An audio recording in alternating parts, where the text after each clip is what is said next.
मैं सबसे पहले तो अल्पसंख्यक समाज की तरफ से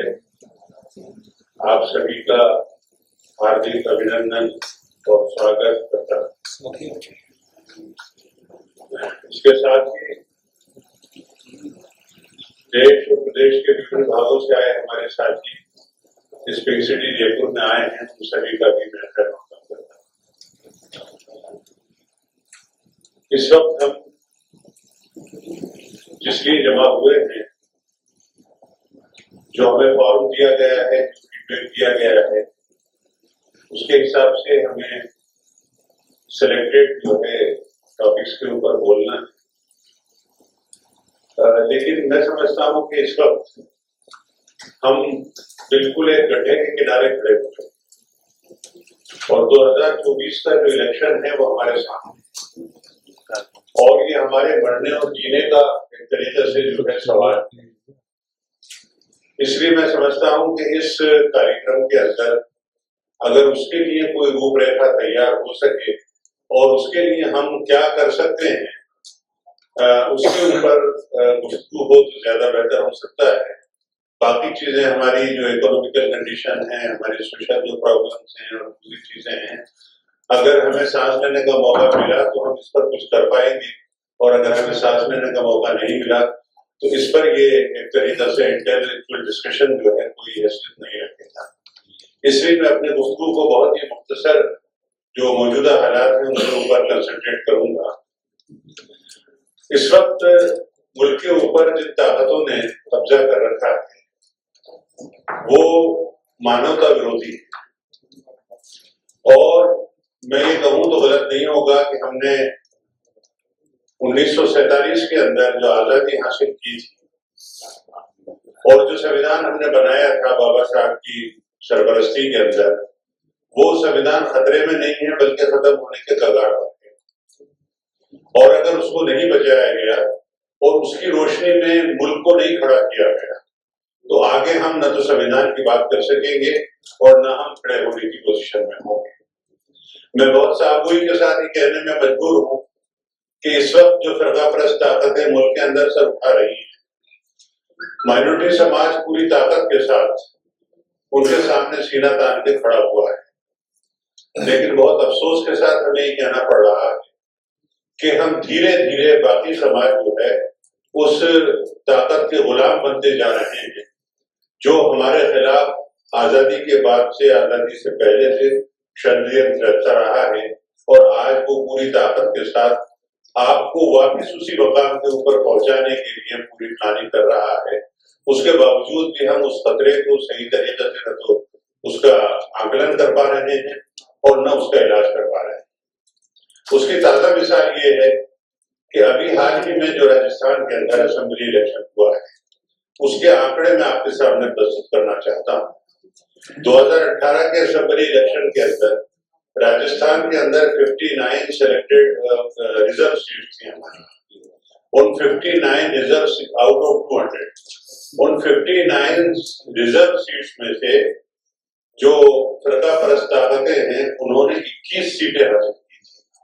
59 में से 21 सीटें उन्होंने जीती थी। और अभी 2023 का जो इलेक्शन हुआ है, आउट ऑफ 59 उन्होंने 39 सीट्स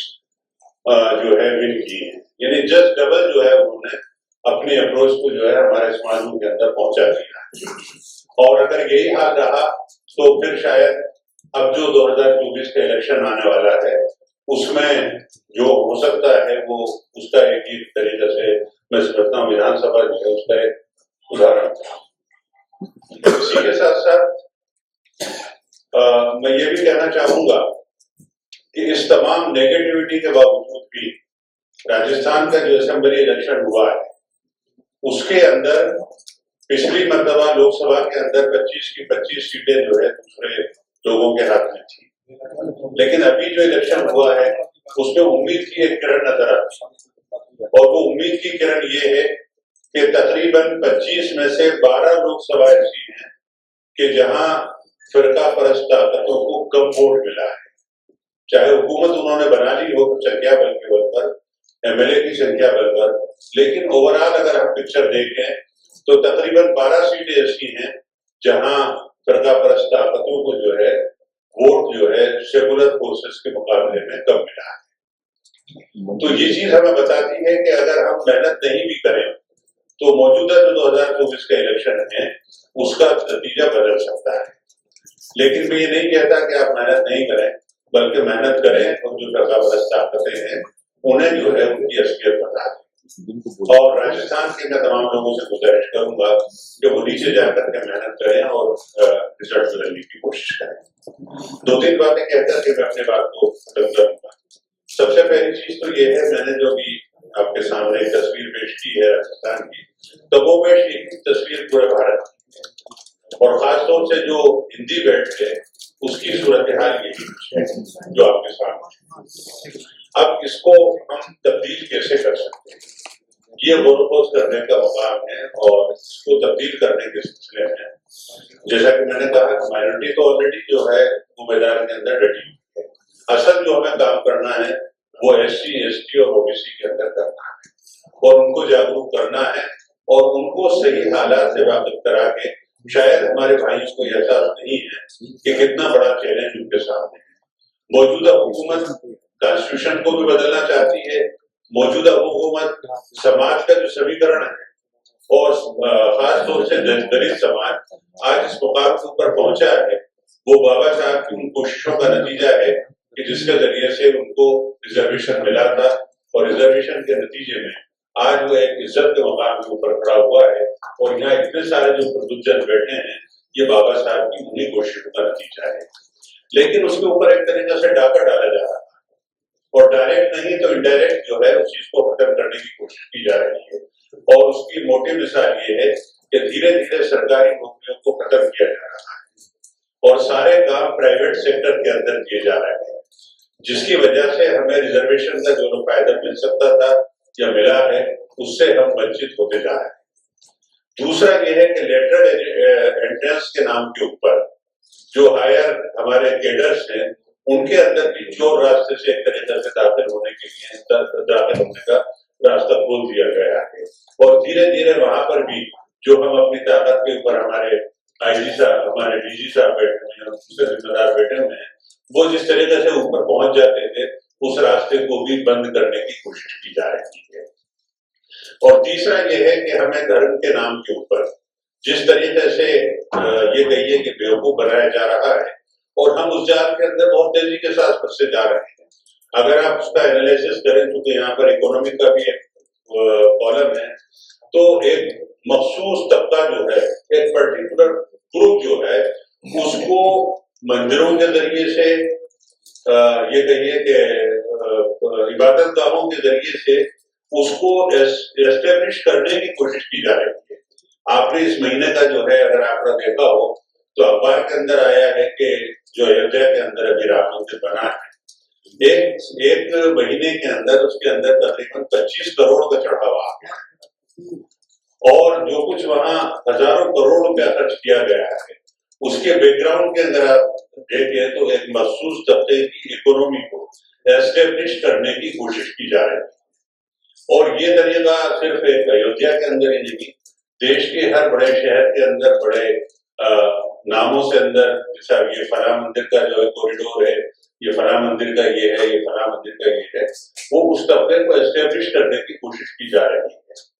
ताकि अगर फ्यूचर में कोई अगर ऐसे हादसा हो जाए और किसी वजह से उससे वंचित होना पड़े तो उसकी इकोनॉमी जो है स्टेबल रहे और वो आपको धर्म के नाम के ऊपर या दीगर तरीकों से आपको अपने शिकंजे के अंदर जकड़े रखे। तो ये और ऐसे बहुत सारी चीजें हैं, अभी मैं समझता हूँ कि डिस्कशन में आएंगी। तो इस वक्त जरूरत सबसे पहली तो इस बात की है कि हम अपने आप को संगठित करें। जब संगठित करने की बात होती है तो इंटेलेक्चुअल्स के बीच में तो ये डिस्कशन होता है, लेकिन मैं माफी चाहूंगा कि हमारा इंटेलेक्चुअल क्लास जो है यहाँ AC रूम्स के अंदर बैठ करके डिस्कशन करके उठ जाता है। पिछले तकरीबन 70 सालों से हम बात कर रहे हैं, 80 सालों से बात कर रहे हैं कि हम 85% है, 90% है, लेकिन हम बात करके उठ जाते हैं। मैदान में जाकर के 80-85% को कैसे ऑर्गेनाइज किया जा सकता है उसके लिए हमारे पास कोई तरीकाकार नहीं है और अगर कोई तरीकाकार होता है तो माफी चाहूंगा कि हमारी पॉलिटिकल पार्टीज बनती हैं, कुछ दिनों वो वंचितों की बात करती हैं और फिर वो भी जो है उन्हीं के हाथ की कठपुतली बन जाती हैं और उसमें से कुछ लोग नाराज होकर के दूसरी पॉलिटिकल पार्टी बना लेते हैं, तीसरी बना लेते हैं, चौथी बना लेते हैं, पांचवी बना लेते हैं और इस तरीके से हमारी जो शक्ति है वो धीरे धीरे विभाजित होती चली जाती है और हम इनफेक्टिव होते चले जाते हैं। तो हमें 2-3 काम करने चाहिए। सबसे पहला तो ये है कि हमारे जो पॉलिटिकल ग्रुप हैं उनको वो खुद सर जोड़ करके बैठते हैं और अगर वो सर जोड़ करके नहीं बैठते हैं तो हमें उनको जबरदस्ती बिठाना चाहिए और उनको वार्निंग दे देनी चाहिए कि अगर आप सर जोड़ करके नहीं बैठेंगे तो बाइकआउट, पॉलिटिकल बाइकआउट करेंगे। जब तक ये धमकी आप लोगों को नहीं देंगे हमारा कोई एक ज्वाइंट प्लेटफॉर्म नहीं बन सकता। मैं समझता हूँ कि चूंकि संगठन बन जाते हैं उसके बाद उसका खत्म करना मुश्किल होता है, ये प्रैक्टिकल प्रॉब्लम है, लेकिन हम एक ज्वाइंट प्लेटफॉर्म पे बना सकते हैं पॉलिटिकल ग्रुप्स का। आप देख रहे हैं इंडिया अलायंस बना है, बहुत सारे उसमें जो है उतार चढ़ाव देखे उसके बाद आखिर में किसी नतीजे के ऊपर चाहे छोटे पैमाने पर वो एस्टेब्लिश हो गया है। तो इसी तरीके से हमारे जो दलित पॉलिटिकल ऑर्गेनाइजेशन हैं, जो मुस्लिम पॉलिटिकल ऑर्गेनाइजेशन हैं या एसटी ओबीसी के ऑर्गेनाइजेशन हैं, उन सबको हम बैठने पर मजबूर करें और उसके लिए मेरा सजेशन ये है कि इस मौके के ऊपर नेशनल लेवल के ऊपर एक ग्रुप का फॉर्मेशन कर दिया जाए। वो ग्रुप इस बात की कोशिश करे कि इन सब लोगों को एक जगह बिठाए, क्योंकि ये खुद नहीं बैठेंगे बल्कि आप और हमें इनको बिठाना पड़ेगा। तो एक सजेशन तो मेरा ये है। दूसरा सजेशन ये है कि लोकसभा के हिसाब से जैसे कि राजस्थान में 25 सीटें हैं, हम अभी अगर पॉसिबल हो तो 25 ग्रुप हम फॉर्मेशन करते हैं और वो ग्रुप फिर नीचे की सतह के ऊपर जाकर के काम करें और अब हम इस किस्म की मीटिंगों को खत्म करके पब्लिक के अंदर जाकर के काम करें। तो अगर 25 लोगों को हम ये जिम्मेदारी अभी इस मौके के ऊपर दे दें और उनको एक एक लोकसभा का जो है जिम्मेदार बना दें और उनको ये जिम्मेदारी दे दें कि वो नीचे जाकर के काम करेंगे, तो मैं समझता हूँ कि नतीजे बदले जा सकते हैं। और सबसे आखिर में मैं अपनी बात कहकर के, चूंकि वक्त ज्यादा नहीं है, बातें तो बहुत सारी हो सकती, मैं सबसे आखिर में ये कहना चाहूंगा कि ये जो कोशिश होती है कि साहब एससी, एसटी, ओबीसी और माइनॉरिटीज एक जगह बैठे और कुछ करें, तो ये बातें होकर के रह जाती है। मैं समझता हूँ इसका एक तरीका ये है कि जो एससी ग्रुप है उसको वहाँ एक ग्रुप फॉर्मेशन हो जाए, इसी तरीके से एसटी के लोग हैं उनका भी एक नेशनल लेवल के ऊपर ग्रुप फॉर्मेशन हो जाए, एसटी के जो लोग हैं, ओबीसी के जो लोग हैं उनका भी नेशनल लेवल के ऊपर ग्रुप फॉर्मेशन हो जाए और फिर वो ग्रुप मिल करके बैठे और वो अपने अपने समाजों की जो है समस्याओं को डिस्कस करें और फिर एक ज्वाइंट प्रोग्राम बना करके नेशनल मूवमेंट चलाएं। तो मैं समझता हूँ कुछ रिजल्ट ओरिएंटेड बात हो सकती है, वरना सिर्फ नारा देने से के साथ 80% है, 85% है, ये नारे पिछले मैं समझता हूँ 25-30 साल से तो मैं सुनता आ रहा हूँ, लेकिन अभी तक उसका असर बढ़ने की बजाय कम हो रहा है। ये सब गुजारिशात थी जो मैं आपसे करना चाहता था। बहुत बहुत शुक्रिया। हमारे चैनल बहुजन दस्तक को लाइक, शेयर, सब्सक्राइब देखना मत भूलिएगा। जय भीम, जय भारत, जय संविधान, नमो बुद्धाय। धन्यवाद। चैनल आर्थिक समस्या से गुजर रहा है। अगर आप बहुजन समाज में बाबा साहेब अम्बेडकर और तथागत बुद्ध की विचारधारा को अधिक से अधिक लोगों तक पहुंचाना चाहते हैं तो हमें आर्थिक सहयोग प्रदान करें, ताकि हम अपने चैनल के माध्यम से देश विदेश में समता, बंधुता, एकता और संवैधानिक अधिकारों को ज्यादा से ज्यादा लोगों तक पहुंचा सकें। आप अपनी सहायता राशि नीचे लिखे खाते में जमा करा सकते हैं। खाता धारक गौतम रत्ना, खाता संख्या 316957686551, IFSC कोड SBIN 0060336, बैंक भारतीय स्टेट बैंक। आप हमारे बैंक खाते का विवरण स्क्रीन पर भी देख सकते हैं। जय भीम, जय भीम। मैं गौतम रत्ना आपका बहुजन फिल्म प्रोडक्शन में स्वागत करता हूं और आप हमारे प्रोडक्शन हाउस के अंदर अपना कैरियर बना सकते हैं as a film director, as a producer and actor and actress and editor and cinematographer also. अगर आपको फिल्म से रिलेटेड कुछ भी प्रोजेक्ट आपको बनवाना है तो हमारे पास में पूरा सेटअप है जिसमें फिल्म कैमरा है, शूटिंग लाइट्स है और एडिटिंग है। सारा A to Z एक ही जगह पर आपको हमारे यहाँ पर मिल जाएगा। तो दोस्तों आप हमें कांटेक्ट कर सकते हैं हमारे नंबर्स पर 9810085714 और 8510005714। हमारे वेबसाइट पे विजिट कर सकते हैं www.filmserviceindia.com और हमें मेल भी कर सकते हैं gautamfilmsproduction@gmail.com पर। धन्यवाद।